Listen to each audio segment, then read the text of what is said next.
예, 우리 지난주일 우리 임성수 전사님 귀한 말씀 나눠주셨습니다. 너무 감사합니다. 자, 이제 오늘 다시 고린도 후서 말씀으로 돌아왔습니다. 고린도 후서 말씀 4번에 걸쳐서 말씀 나누고 있는데 오늘이 두 번째 시간입니다. 예, 오늘 두 번째 시간, 여러분 기억나시나요? 우리가 주로 많이 읽는 고린도 전서. 고린도 전서는 고린도 교회에 있는 그 많은 문제점들, 그 산적한 문제점들에 대해서 그 다양한 문제점들에 대해서 사도 바울이 답변하기 위해서 기록한 서신이다라고 말씀드렸습니다. 거기에 반해서 우리 고린도 후서는 어떻다고 했습니까? 고린도 후서에서는 그 고린도 교회에 일부 사람들이 시작을 해서 정말 많은 사람들에 이르기까지 이제 바울의 사도직에 대해서 비난을 가합니다. 의심의 눈초리로 바라보죠. 정말 그 사도 맞아? 예수님의 사도 맞아? 이제 여기에 대한 그 질문에 대해서, 여기에 대한 그 반박에 대해서 바울이 이제 자기의 그 사도직에 대해서 변증하는 내용이 이제 고린도 후서, 그것을 변증하기 위해서 썼다라고 이렇게 말씀드렸습니다.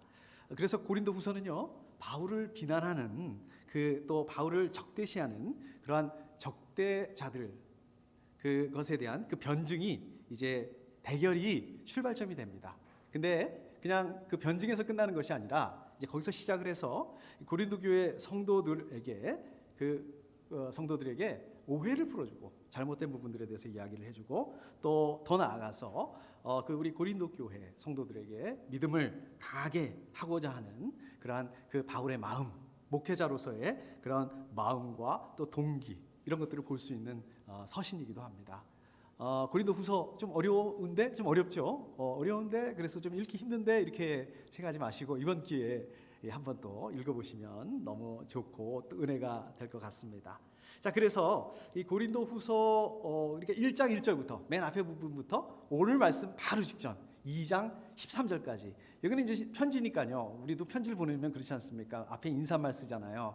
뭐 잘 계셨습니까? 뭐 이제 이런 식으로 인사말 쓰는 것처럼 이제 이 부분에 보면 그 서신에 대한 그 서두 인사말들이 나오고요. 또 지난 날들에 대한 그 회고의 내용들이 나옵니다. 그리고 바로 오늘 말씀부터 시작을 해서 7장 앞부분 7장 4절까지인가요? 제가 정확히 기억이 나지 않는데 이 부분에 대해서는 이제 그 적대자들에 대해서 자기의 사도직에 대해서 비난하는 그 부분에 대해서 자기의 사도직에 대해서 이제 변증을 하는 그런 내용들이라고 볼 수 있습니다. 주로 그 내용들을 보면 뭐 간단하게 요약을 해보면 누가 정말 하나님께서 인정하시는 그리스도의 참된 사도인가에 대해서 변증을 하기도 하고요. 또 누가 새 언약의 사도직을 수행하기에 적합한 사람들인가, 이렇게 논증을 하기도 합니다. 변증을 하기도 합니다. 그리고 그것들을 이제 고린도 교회 성도들이 판단할 수 있도록 이렇게 서신을 전개해 나갑니다. 바울 자신이 새 언약의 일꾼이다. 자기는 새 언약의 일꾼이다라고 이렇게 규정을 하기도 합니다. 자, 그런데요, 오늘 말씀은 그거에 대한 변증에 대한 근거가 되는, 왜 자기가 이제 사도인지, 예수님의 사도인지에 대한 그 근거가 되는 그 말씀이 이제 오늘 말씀이다라고 이렇게 볼 수 있겠습니다. 자, 그럼 이제 오늘 말씀 한번 본격적으로 한번 보실까요? 이제 14절 말씀 읽어봤지만 제가 또 다시 한번 읽어보겠습니다. 그러나 그리스도의 개선 행렬에 언제나 우리를 참가시키시고 그리스도를 아는 지식의 향기를 어디서나 우리를 통하여 풍기게 하시는 하나님께 감사를 드립니다. 자, 이렇게 말씀하세요. 여기 보시면 이제 개선 행렬이라는 말씀이 나오는데요. 개선 행렬, 여러분 개선 행렬하면 이렇게 그림이 딱 그려지시죠? 예, 여러분 이렇게 그림이 그려지시는 것처럼 그 당시에 이제 그 로마 황제 또 로마 장군들이 전쟁터에 나갔다가 전쟁을 하고 전쟁에서 이기고 돌아올 때 많은 사람들이 모여서 이제 환영을 합니다.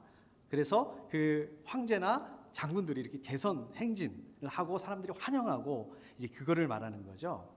근데 여기 보시면은요, 그리스도의 개선 행렬에 언제나 우리를 참가시키시고 이렇게 얘기를 하고 있습니다. 여러분 한번 생각해 보십시오. 로마 황제의 그 개선 행렬에, 사실 어마어마한 거죠. 아무나 참여할 수 있는 데가 아니겠죠. 그 자리는 좀 초대받는 사람, 그래도 좀 이렇게 자리가 있는 사람, 이런 사람들 되지 않겠습니까? 그것도 어마어마한 건데, 이거는 로마 황제의 개선 행렬이 아니라 그거보다 훨씬 더 영광스러운 예수 그리스도의 개선 행진에 끼워 주신다. 자기 자신을 이렇게 끼워 주신다라고 이렇게 얘기를 하고 있습니다.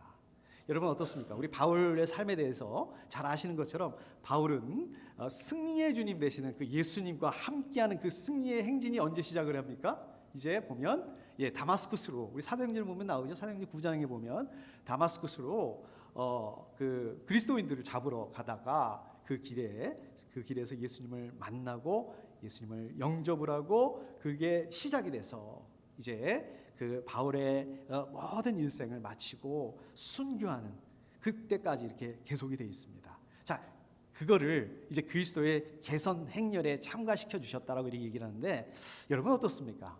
이게 인간적인 눈으로 보면, 세상적인 눈으로 보면 이게 어떻습니까? 우리는 뭐 성경을 통해서 보니까 야, 사도 바울 대단하다 이렇게 얘기를 하지만, 우리 세상의 눈으로 보면 어떻습니까? 실패자예요. 사형수입니다. 그렇죠? 결국 그렇게 끝난 거 아니겠습니까? 저여러분들은 어떨까요? 또 우리 교회는 어떨까요? 우리 생명생 교회는 어떻습니까?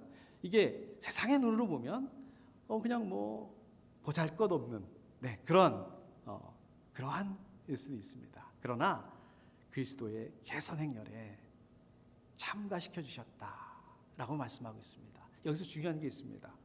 개선 행진, 그리스도의 개선 행렬. 다시 말하자면 무슨 얘기입니까? 그리스도의 개선 행렬. 우리 영어 성경으로 보면 in Christ, 그리스도 안에 있다는 말씀입니다. 그리스도 안에서만 가능하다는 말씀입니다.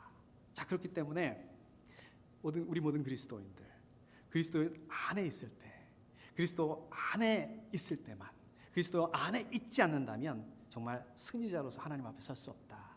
그리스도 안에 있을 때만 우리가 승리자가 될 수 있다. 이거를 말씀하고 있습니다. 자, 그 다음에 보면 향기를 풍기게 한다라는 말씀 나오죠. 여러분 잘 아시는 말씀, 많이 들어보신 말씀입니다. 향기를 풍기게 한다. 제가 자료를 찾아보니까 그 황제가 개선을 할 때는요, 개선 행진을 이렇게 할 때는요, 길가에다가 그 향을 피워서 냄새를 나게 했답니다. 향내를 나게 했다고 합니다. 또 그 주피터 신이죠. 주피터 신전, 거기까지 개선 행진을 하는데, 또 거기 그 주피터 신전에 가서 희생제물 드릴 때 그때도 또 향을 이렇게 피우게 했다고 합니다. 바로 그거를 의미하는 거죠. 그거를 그 배경을 빗대서 얘기를 하는 거죠. 그것을 빗대서 복음을 전하고 있는 이 사도 바울 자신을 그 향기에 빗대서 이야기를 하고 있습니다. 자, 보십시오. 말씀을 보면 그리스도를 알므로써 영생을 전할 수 있는 지식을 바울이 선포하는데, 복음을 전하는데, 바울이 가는 곳마다 그게 복음이 향기처럼 퍼져나간다. 자, 중요한 게 뭐냐? 중요한 것은 개선 행렬에 참가하는 게 아니에요. 참가하도록 하는 거예요. 그러면 참가하도록 하는 분이 누구냐? 또 승리하게 하는 분이 누구냐? 또 그 그리스도를 아는 지식의 향기를 내게 하는 분이 누구냐? 그것이 하나님이라는 것입니다. 바울이 아니라. 바울 자신은 어떻습니까? 바울 자신은 그냥 그 향기를 이 세상에 진동하게 하는 도구에 불과하다. 이 말씀입니다. 이 고백입니다. 오늘 말씀의 배경을 조금 더 보면 바울이 사실은 그 진통을 겪고 있는 고린도 교회에 편지를 보내고 소식을 기다리고 있습니다.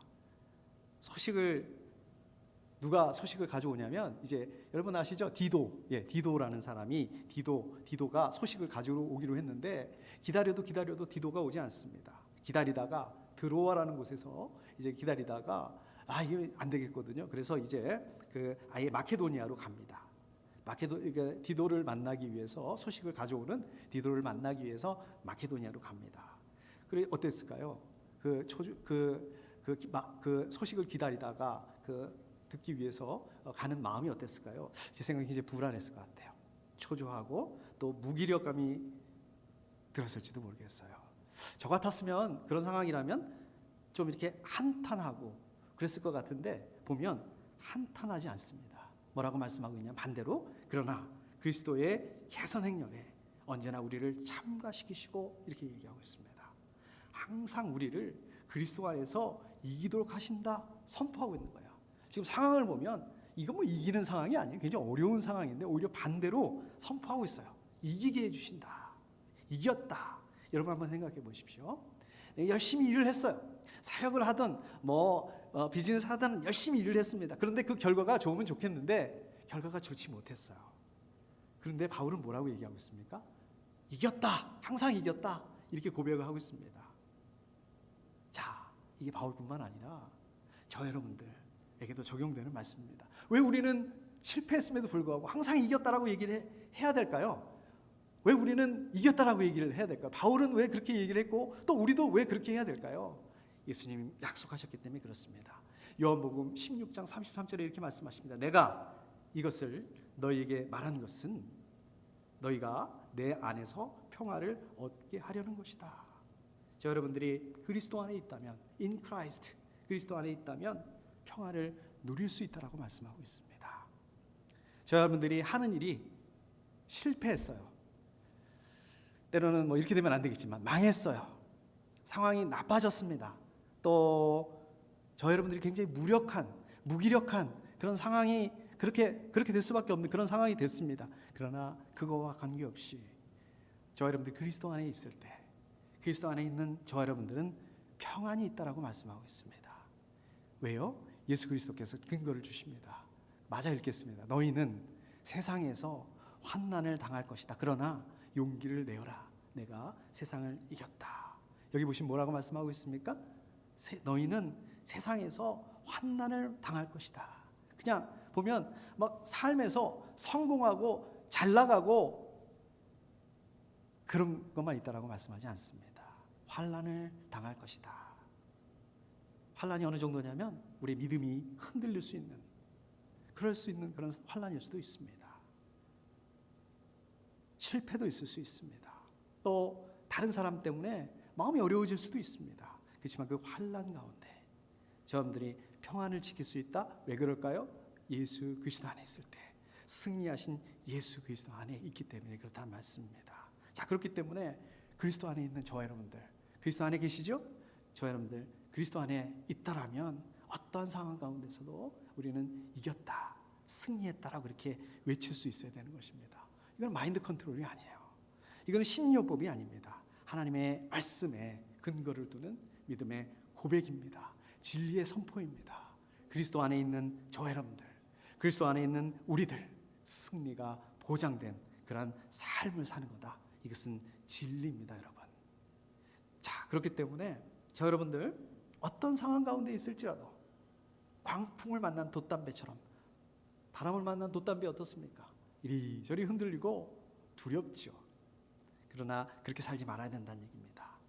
저 여러분들에게 우리 하나님이 계시기 때문에 마치 이 폭풍이 삼킬 것처럼 몰아친다 한다 하더라도 하나님 말씀하시면 어떻습니까? 예수님 말씀하셨을 때 광풍이 잠잠하게 될 수 있는 것입니다.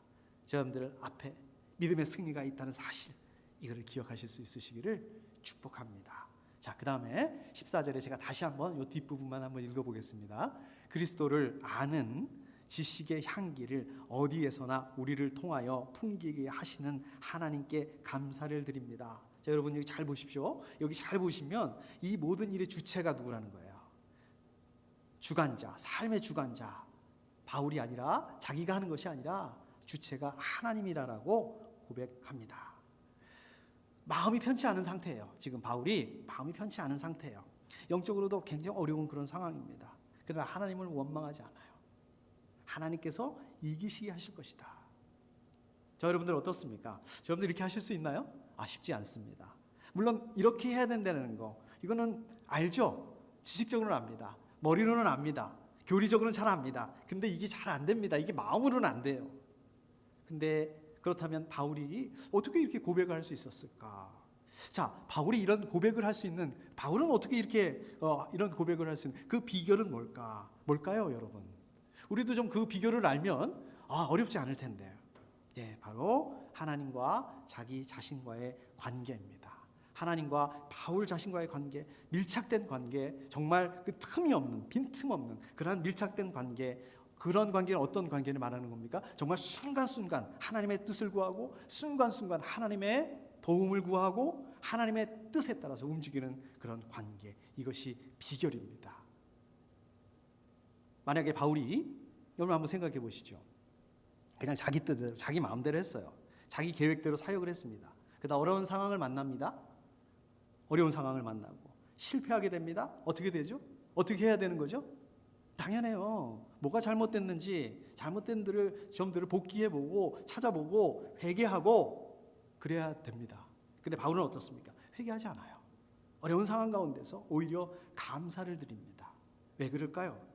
순간순간 하나님의 뜻을 구했는데, 하나님의 뜻에 따라서 갔는데 하나님께서 그래서 하나님의 인도하심을 받을 수 있었기 때문에 감사한다는 얘기예요. 그러니까 잘 되고 안 되고 결론을 가지고 감사하는 게 아니라, 이게 중요한 게 아니라 하나님께 기도하고 그 뜻대로 갔고 그래서 하나님께서 인도해 주셨고 하여튼 이렇게 됐다, 여기에 대해서 지금 감사하고 있는 거예요. 일이 잘 되고 안 되고 이거는 중요한 게 아니에요. 물론 잘 되면 좋죠. 근데 여러분 사실 한번 생각해 보십시오. 사실 잘 된다, 잘 됐다, 안 됐다, 이것도 누구 기준입니까?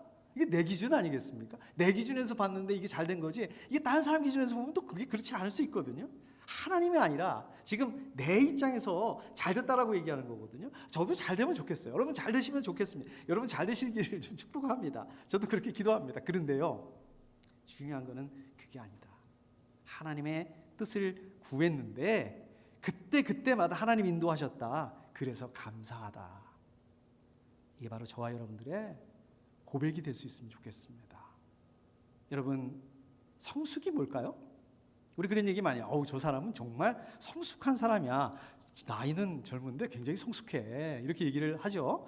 또 저 사람은 굉장히 좀 성숙하지 못해. 이렇게 얘기하는 경우가 있습니다. 무슨 차이일까요? 타이틀의 차이일까요?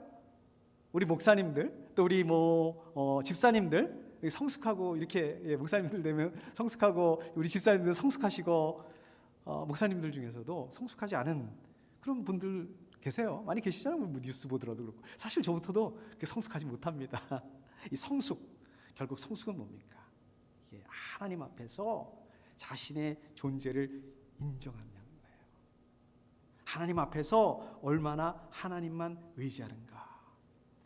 하나님 의지하려면 어떻게 해야 됩니까? 나를 내려놔야 돼요. 내가 연약하다는 것을 인정해야 되는 거예요. 내가 부족하다는 걸 인정해야 되는 것입니다. 내가 연약하다는 걸 인정하고 하나님께 나아가는 사람, 이것이 바로 성숙한 사람이다.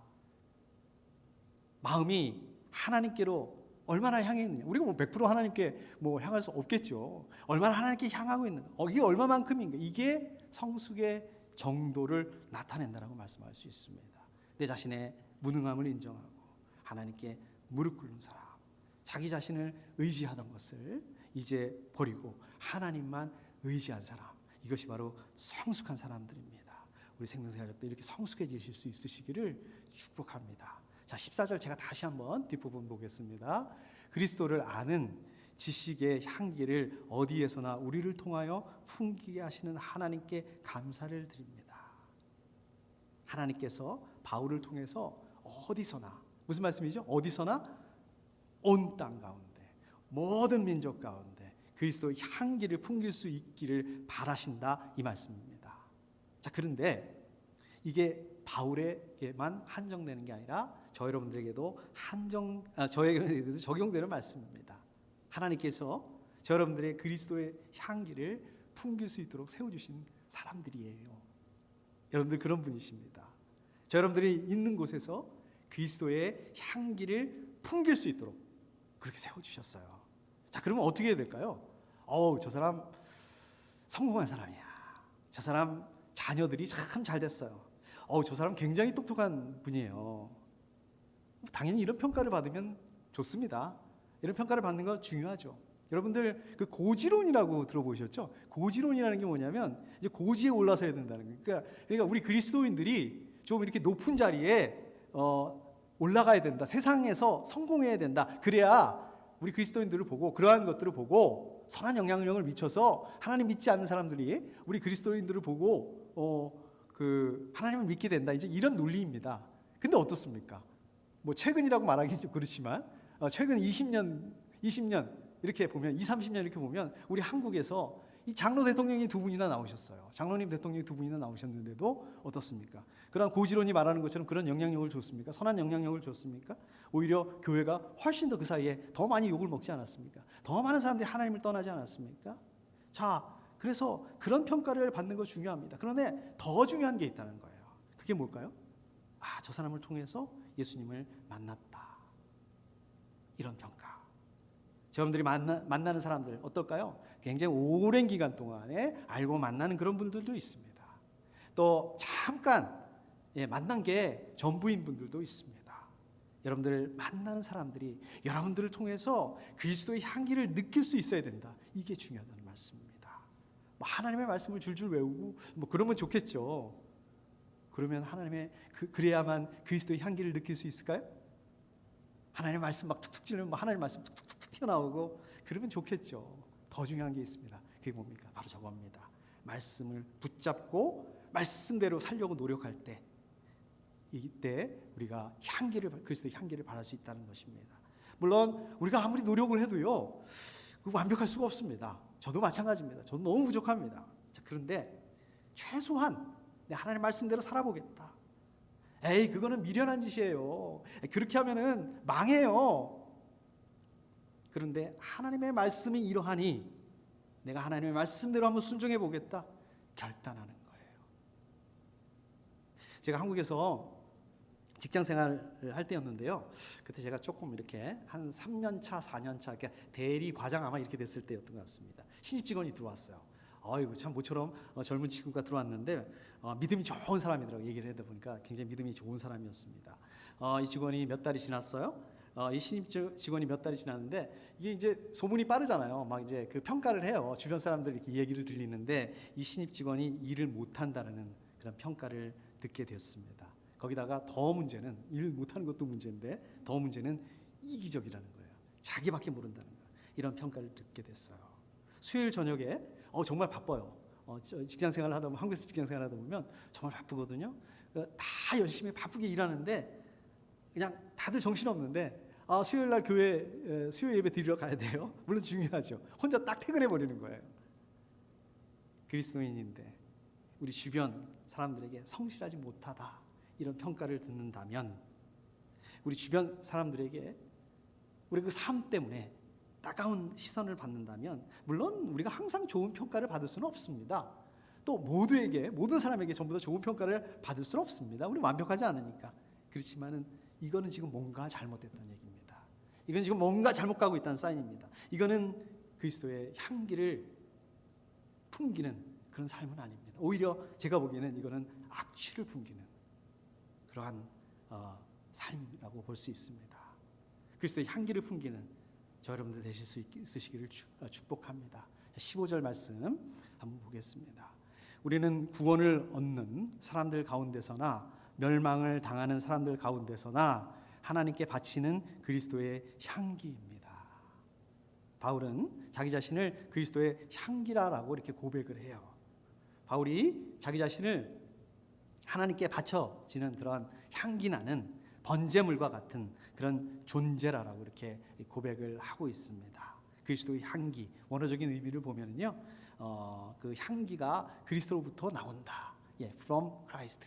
네, 그리스도로부터 나온다. 이런 의미예요.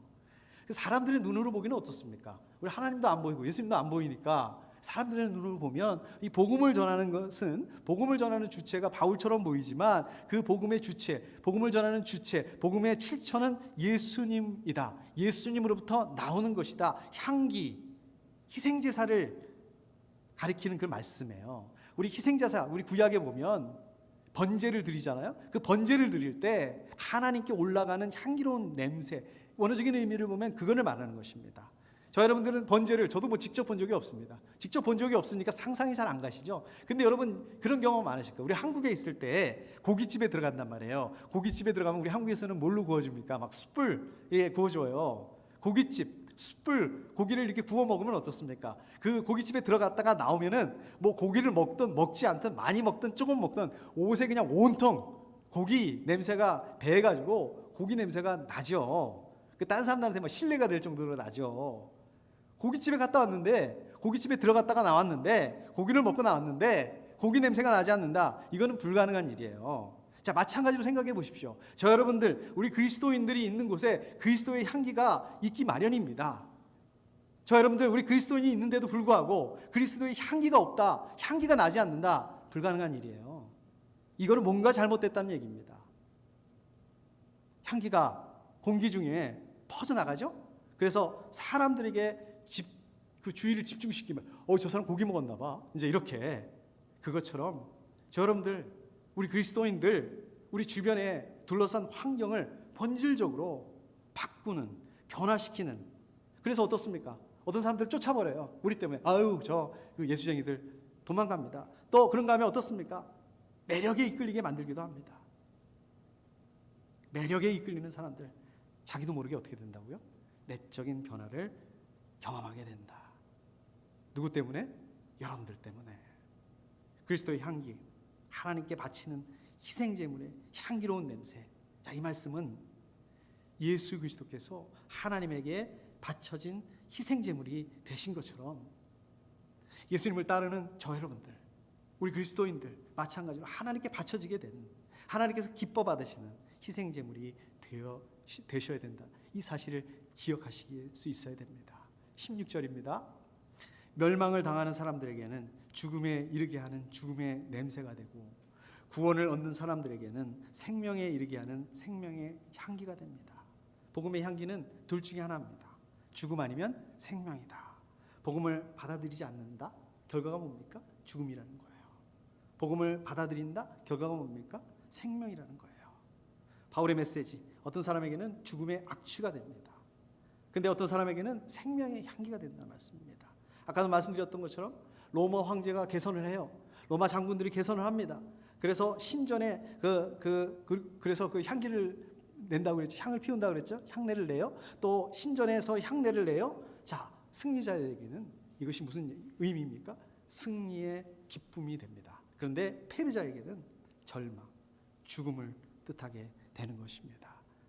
여러분, 만약에 예수님을 그냥 죽은 유대인 중에 한 명에 불과하다, 십자가에 처형받은 유대인 중에 한 명에 불과하다, 이렇게 생각한다면 복음을 받아들이지 않겠죠. 복음을 받아들이지 않는 사람에게, 그런 사람들에게는 어떻습니까? 예수님이 죽었다라고 생각하는 것처럼 자기들도 죽음에 이르게 될 것이다. 근데 만약에 예수님께서 죽으셨다가 부활하셨다, 그리고 지금 하나님 우편에 앉아 계시고 우리를 위해서 간구하는 분이시다라고 믿는 그 사람들에게 예수 그리스도는 어떻게 된다는 얘기입니까? 생명의 원천이 될 거다라고 말씀하고 있는 것입니다.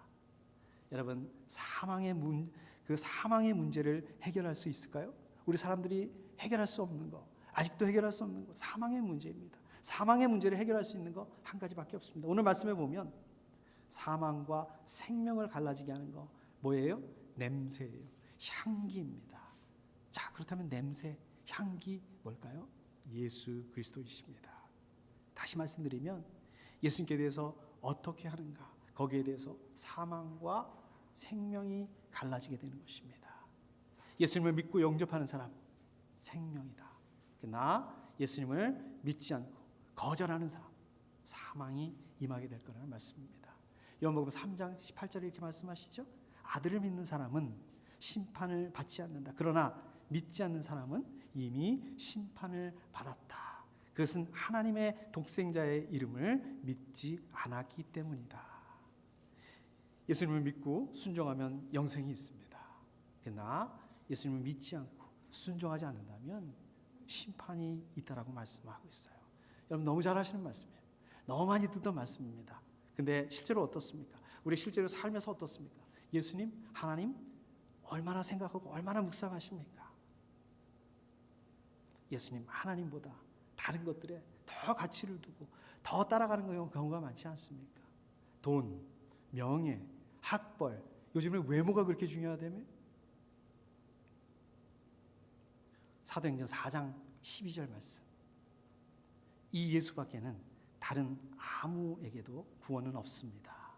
사람들에게 주신 이름 가운데 우리가 의지하여 구원을 얻어야 할 이름은 하늘 아래 이 이름밖에 다른 이름이 없습니다. 여러분들이 누리고 있는 부 없는데 그나마 우리가 가지고 있는 거, 명예, 지위, 지식 이런 것들도 어떻습니까? 우리 가운데 생명을 줄 수 없다는 거예요. 영원하지 않다는 말씀입니다. 예수님에 대한 태도는 두 가지밖에 없습니다. 받아들이느냐, 받아들이지 않느냐. 돈이 드는 거 아니에요. 은혜로 주셨기 때문에 그렇습니다. 값없이 주셨기 때문에 그렇습니다. 믿음으로 생명을 얻을 수 있다라고 말씀하고 있습니다. 우리 마음 안에 예수님이 없다라면 사망이 언제 올지 몰라서 두려울 수밖에 없어요. 불안할 수밖에 없습니다. 예수님이 없는데 불안하지가 않아요. 이게 뭡니까? 이게 무감각한 거죠. 하나님께서 원하시는 것이 뭔지, 어떻게 그거를 할 수 있는지 우리가 관심을 가지고 또 생각하고 그럴 수 있어야 됩니다. 말씀을 정리하도록 하겠습니다. 제가 지난 주 중에 오늘 말씀을 이렇게 준비하는데 오늘 말씀 고린도후서 2장 14절부터 17절인데요. 제가 실수로다가 딴 데를 이렇게 말씀 묵상을 한 거예요. 그러니까 1장 14절부터 17절 거긴 줄 알고 거기 말씀인 줄 알고 절이 똑같잖아요. 그래서 14절부터 17절까지 이렇게 말씀을 읽고 묵상을 했습니다. 그런데 이런 말씀이 나오더라고요. 여러분이 우리의 자랑거리이듯이 바울이 이렇게 얘기를 하더라고요. 저 이 말씀 보고 놀랐어요. 뭐 말씀 보고 놀래? 예, 근데 잘 생각해 보십시오. 제가 그 첫 시간에 말씀드렸던 아까도 말씀드렸던 것처럼 고린도후서는 어떻다고 그랬습니까? 고린도 교회 성도들이 지금 바울을 막 의심하고 바울의 사도, 저 사람 사도 맞아? 이렇게 도전하고 그랬던 사람이에요. 그러니까 어떻습니까? 바울의 입장에서 보면 좀 섭섭했을 것 같아요. 좀 괘씸했을 것 같아요. 또 배신감을 느꼈을 수 있을 것 같습니다. 근데 바울의 반응이 뭐라고 그래? 고린도 교회 성도들이 자랑거리다. 나의 자랑거리라라고 얘기를 했습니다. 물론 바울한테 잘했던 사람, 뭐 잘하고 열심히 했던 사람들 얼마든지 바울의 저 사람들은 저분들 때문에 살아요. 저분들은 우리의 자랑거리입니다. 이렇게 얘기를 할 수 있습니다. 자, 그런데 그게 아니잖아요. 반대잖아요. 어떻게 그냥 막 바울을 공격하고 섭섭하게 하고 근데 바울이 자랑거리다 이렇게 말하기가 쉽지 않았을 것 같습니다. 여러분 잘 아시는 것처럼 제가 그 지난 주일 저녁에 우리 교회에 좀 섭섭한 일이 좀 있었습니다.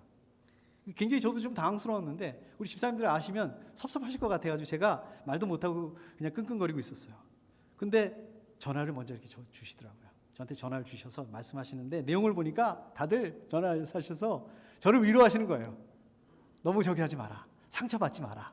위로하시고 또 격려해 주시고 제가 걱정이 된다 이렇게 걱정해 주시는 거예요. 얼마나 제가 진짜 감명을 받았습니다. 우리 집사님들한테. 예, 우리 바울처럼 저도 여러분들이 저의 자랑거리다라고 이렇게 말씀드리고 싶습니다. 고린도 교회 성도들이 바울에게 있어서 자랑거리다라고 했던 말씀 이게 머리가 아니라 저도 이번 일들을 통해서 좀 마음으로 이해하고 또 공감할 수 있었던 것 같습니다. 또 이 말씀을 통해서 그러니까 엉뚱한 데 묵상해놓고서 엉뚱한 데 말씀 준비해놓고서 제 자신을 돌아볼 수 있는 그런 시간이었던 것 같아요. 야, 바울 진짜 대단하다. 뭐 실력이 대단하다. 능력이 대단하다. 뭐 그것들 떠나서 자기를 비방하고 공격하는 사람들에게 어떻게 자랑할 거리라고 말씀하고 있는가. 위대한 인물이다. 나는 그런가? 나는 과연 그럴 수 있는가? 나는 나를 공격하고 나를 비판하는 사람들에 대해서 저 사람들이 나의 자랑거리입니다 라고 말할 수 있는가? 모르겠어요. 겉으로는 거룩한 척하느라고 그럴지 모르겠어요. 나도 그렇게 해야겠구나. 나도 좀 그렇게 살아야겠구나. 말씀 엉뚱한 데 묵상하고 엉뚱한 데 준비하고 좀 그런 생각을 좀 했습니다. 제가 요즘에 그 찰스 스윈들 척스윈들이라는 이름으로 더 알려져 있죠. 우리 DTS 총장도 하시고 여기 그 어디죠? 그 저기 프리스코에서 목회하시는 우리 그 목사님이 쓰신 책이 있습니다. 교회의 각성이라는 책인데요. 제가 요새 그 책을 읽고 있는데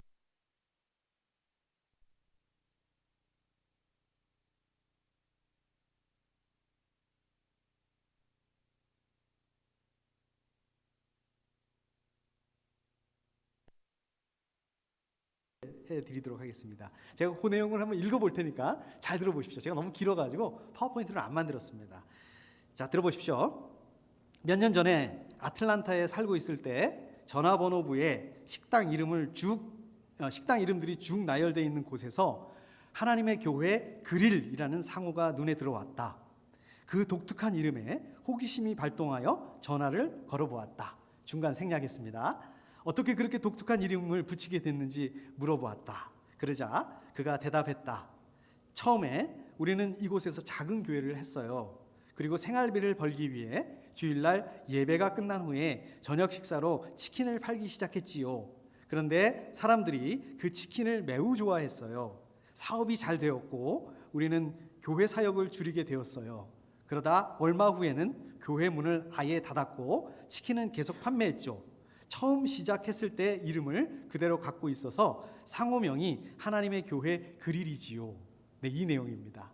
저는 이 책을 이렇게 읽다가 저도 착각을 했어요. 하나님의 교회 그릴, 이게 교회 이름인 줄 알았어요. 교회 이름 잘 지었네. 그 영적인 그 양식도 제공하고 또 뭐 그런다는 뜻인가? 이런 뜻인 줄 알았습니다. 근데 책을 잘 읽다 보니까, 자세히 읽다 보니까 그게 교회 이름이 아니라 그게 식당 이름이라는 거예요. 하나님의 교회 그릴, 식당 이름이 라는 거예요. 근데 이게 원래는 교회였는데, 작은 교회였는데 교회가 작다 보니까 어떻습니까? 뭐 아무래도 재정이 부족할 거 아니겠습니까? 자, 그러다 보니까 주일 예배 끝난 다음에 이제 거기서 저녁 식사로 치킨을 팔기 시작을 했다. 근데 요즘 말로, 이게 소위 요즘 말로 대박이 난 거예요. 그러니까 막 사업이 너무 잘 되는 거예요. 그러니까 뭐 바빠지겠죠? 또 할 일도 많아지겠죠? 또 돈도 많이 벌었겠죠? 또 그러다 보니까 더 투자를 하고 또 돈도 더 많이 벌게 되고, 어떻습니까? 처음에는 교회 사역을 돕기 위해서 치킨 그 사업을 했는데 이게 배보다 배꼽이 더 커지게 된 거예요. 나중에는 역전이 돼서 교회 사역보다 치킨 사업이 더 커지게 되고, 그러다 보니까 교회 사역은 줄어들게 되고, 나중에는 그나마 명목상 있던 교회 문을 아예 닫아버리고 치킨 사업만 집중하게 됐다. 여러분, 뭐가 문제일까요? 주객이 전도된 거죠. 주인, 손님 바뀐 거예요. 처음에는 교회 사업을 돕기 위해서 치킨 사업을 시작했는데, 처음에는 교회 사역이 주인이었고 치킨 사업이 손님이었는데, 이제는 떡하니 치킨 사업이 주인이 되고 교회 사역이 손님이 돼버린 것입니다. 여러분, 이게 왜 그럴까요? 뭐가 문제일까요? 저는 정체성의 문제라고 생각합니다. 원래는 하나님의 교회 그릴, 정체성이 뭡니까? 크든 작든 간에 아무튼 이거는 교회예요. 교회가 정체성입니다. 치킨 사업? 이거는 정체성이 아닙니다. 제가 뭐 치킨 사업 하시는 분 이게 잘못됐다라고 말씀드리는 게 아니에요. 치킨 사업하는 거는 뭐 성경적이 아니다, 지금 이 말씀 드리는 게 아닙니다. 자, 그런데 치킨 사업이 잘 됐다. 그러니까 잘 되니까 어떻게 됐습니까? 정체성이 흔들리게 되는 거예요. 그러다 보니까 어떻습니까? 우선순위가 뭡니까? 중요한 게 뭔지. 이 중요한 거는 급한 거하고는 다른 거예요. 이게 헷갈려지게 된 것입니다. 자, 그렇다면 저와 여러분들의 정체성은 뭐예요? 여러분들의 정체성은 정체가 뭡니까? 오늘 말씀을 보면 그리스도의 향기입니다. 다른 건 뭡니까? 부수적인 거예요. 이게 흔들리면 안 됩니다. 이게 흔들리면 뭐 다른 교회들도 다 그렇게 하는데 뭐 우리 교회만 무슨 독불장군이라고. 물론 타협할 수 있어요. 그럴 수 있습니다. 그런데 정체성이 뭐냐? 우리 교회의 정체성은 뭐냐? 이걸 볼 수 있어야 된다는 거예요. 뭐 다른 사람들, 다른 뭐 그리스도인들, 교회 다니는 사람들 다 그렇게 하는데 뭐 나는 무슨 광신자라고 어떻게 성경 말씀대로 다 할 수 있어요? 못하죠. 어렵죠. 저도 못합니다. 자, 그런데 정체성이 뭐냐는 거예요. 당신 누구냐? 그리스도의 향기라는 것입니다. 그리스도의 향기를 풍겨야 하는 사람들, 그리스도의 향기를 풍기는 그런 삶을 감당해야 되는 사람들, 이게 정체성입니다. 자, 그러면 그리스도의 향기를 풍기는 삶, 이거는 뭡니까? 예수 그리스도부터 나오는 냄새를 풍기는 삶. 내가 하나님을 믿을 수가 없는데 저분을 보니까, 우리 저 집사님을 보니까 하나님 살아계신 게 분명해. 근데 저분을 보니까 하나님 믿는 그리스도인이 돼야 되겠다. 저 교회는 정말 보잘것없는데 저 교회는 정말 교회다운 교회다. 여러분들, 성경 어디에 교회가 커야 된다는 말씀이 있나요? 사람 많이 모이는 교회, 커지는 교회. 그렇게 되면 저도 좋겠습니다. 저도 진짜 바라는 바입니다. 근데 더 중요한 게 있다는 거예요. 그거보다 더 중요한 게 있다는 거예요. 뭐예요? 교회 자체가 그리스도의 향기가 되어야 된다는 거예요. 그리스도의 향기가 된다. 뭘까요? 그리스도의 향기가 되어야 된다. 뭘까요? 뭐 대단한 거 아닙니다. 우리 3주 전인가요? 한 달 전인가요? 우리 집사님, 제가 이게 또 인터넷으로 나가는 거라서 이름을 말씀 못 드리고, 우리 집사님 처음 오셨어요. 근데 우리 다른 집사님들이 우리 집사님한테 얼마나 살갑게 이렇게 대해주시든지 막 옆에 앉아서 얘기하시고, 제가 이렇게 설교를 하는 거 이렇게 보고 있는데 옆에 앉아서 같이 이렇게 설교를 들으시고 이렇게 하시는 분이 제가 진짜 깜빡 속았습니다. 다 아시는 분인 줄 알았어요. 원래부터 아시는 분인 줄 알았어요. 그리스도의 향기를 풍긴다.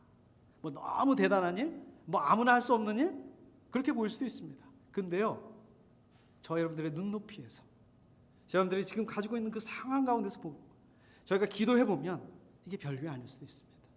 이게 누구나 다 할 수 있는, 누구나 다 해야 되는, 더 정확하게 말씀드리면 누구나 다 해야 되는, 우리 그리스도인이라면 누구나 다 해야 되는, 왜? 그리스도의 향기, 여러분들의 정체성이기 때문에 그렇습니다.